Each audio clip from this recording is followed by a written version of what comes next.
Okay, we're here with Clark Stevens, the architect of the design of the lagoon, and we're right beside the bird blind now.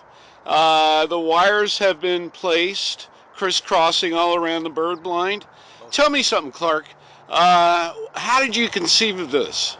Well, it was sort of a 2 or 3 step process. Initially, we knew we wanted to have some sort of structure that would provide a viewing area that also framed particular views so that docents could come in here with visitors in the outdoor education program and from a somewhat hidden vantage point be able to point out particular conditions of a lagoon. And the idea was to create a framework that we could grow in with vegetation. So this is essentially a topiary.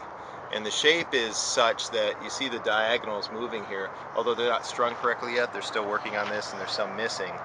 But what we talked about today, Mark and I, is that we've always wanted to string these sandbar willows against this and lash them periodically and create little openings. But the idea now is to have it almost be like there's a wind through the willows, and eventually kind of find a denser stand of willows around this edge, but there'll be a pattern of willows planted all along here, all the way around, and openings within them, like I said, to frame those particular views. And we call it the bird blind because it really is a hide or a blind.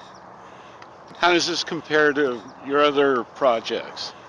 Well, it's pretty exceptional at this point.